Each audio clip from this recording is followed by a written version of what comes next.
Hi, this is Ann McNeil, the Master Builder, helping you to build a stronger and better life and business.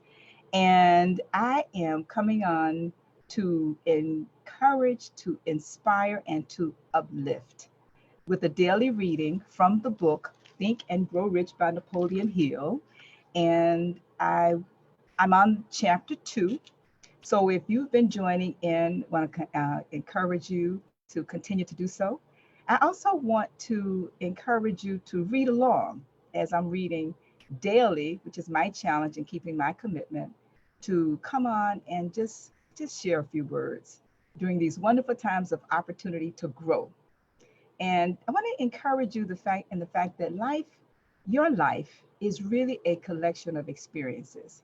And by faith, you get to choose if those experiences are going to be positive or negative. It doesn't matter what's going on around you, is how you choose to internalize those experiences. And so you can play a trick on yourself and tell it that all things still work together for good. You can encourage yourself by finding the good in every single situation, like what we're going through right now, like being stationary. Maybe there's something that you can do to encourage someone else, like reading from something, a book of your choosing. But just do something each and every day, just one act of kindness. And so here is mine. Mine is in the reading. We're on the faith chapter, and I'm starting with the subtitle called How to Develop Faith. There comes now a statement which will give a better understanding of the importance of the principle of autosuggestion. Assume in the transmutation of desire, this is your desire we're discussing, into its monetary, physical equivalent. Faith is a state of mind that may be induced or created by your affirmations or repeated instructions to your subconscious mind through the principle of autosuggestion. Now, autosuggestion is a later chapter in this book, and we'll get to that in the months to come, literally in the months to come. But you can read it on your own. There's an autosuggestion chapter in this book, Think and Grow Rich. As an illustration, consider one main purpose for which presumably you are reading this book. And I'd like to suggest that you were drawn to this book and this book was drawn to you as you are listening to this recording, because when the student is ready, the teacher will appear. And the teacher appears in many different forms. It may be literally a teacher from school. It may be a friend. It may be, a spiritual guidance, or a coach or a consultant. But teachers come in many forms, even in the form of children with words of wisdom. The object is naturally to acquire the ability to transmute your thoughts, in your thought impulse of desire, into its physical counterpart, which is money. By following the instructions laid down in the chapters on autosuggestion, which in this book is chapter 3, and the subconscious mind, which in this book is chapter 11. As summarized in the chapter on autosuggestion, you can convince we're talking about your subconscious mind, that you believe you will receive that for which you ask. So this is about you asking and being very clear about what it is you want. You don't have to be clear about how you're going to get it. That's none of your business. Your desire is to decide exactly what you want. Now, we're not going to just sit by idly. We are going to work, but we're not going to get caught up and wrapped up into how it's going to happen. All right? Your subconscious mind will act upon the belief. This is your belief. Then pass it back to you in the form of faith. Your subconscious mind is going to act on your belief, and then your subconscious mind is going to send that back to you in the form of your faith, not your mom or your pastor or your spiritual guidance person, but your faith, followed by definite plans for procuring that which you desire. Later in this book, we're going to talk about organized planning. And at that section, along with your mastermind group, you will then be able to test your plans for achievement.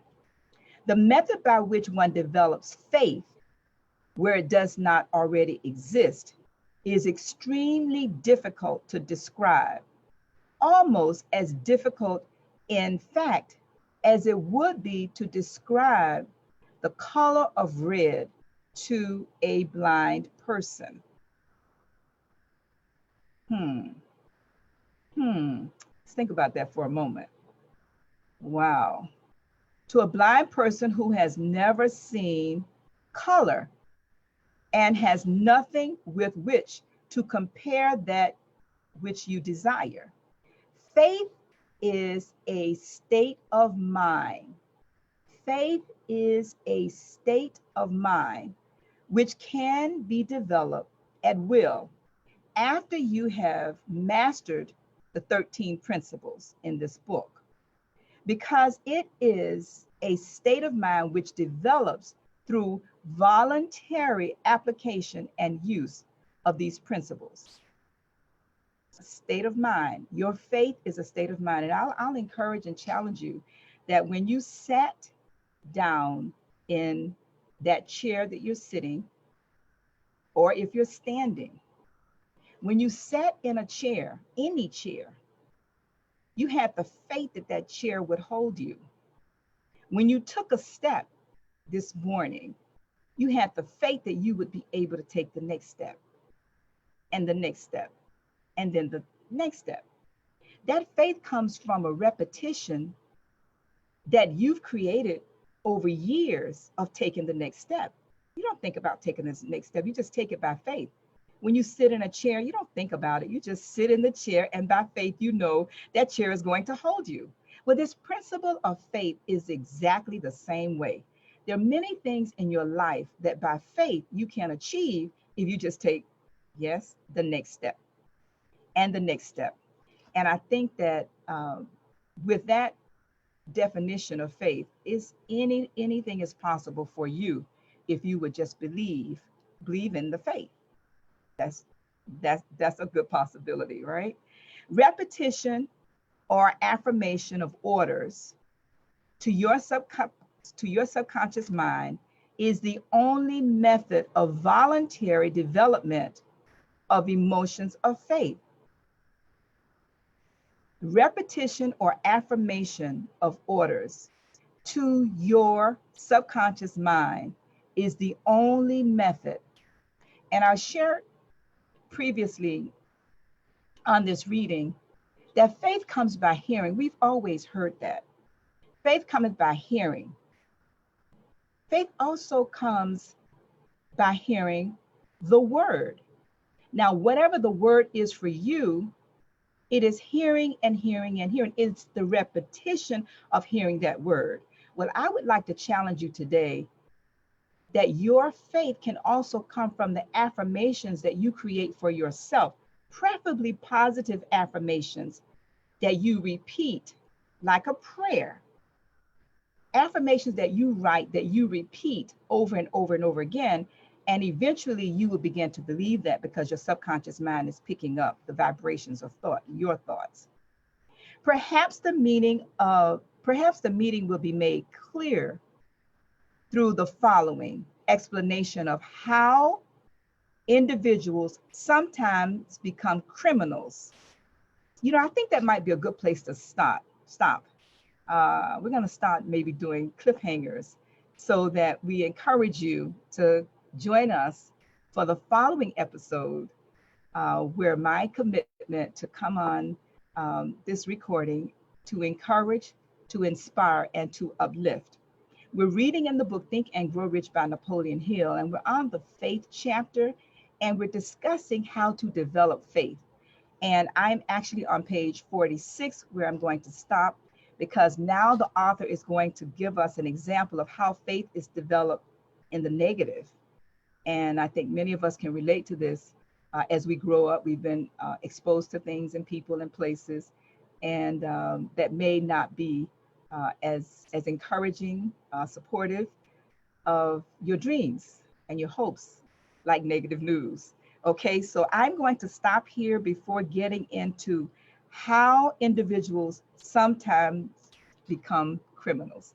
So join us again tomorrow as I continue to read from this book to encourage, to inspire, and to uplift.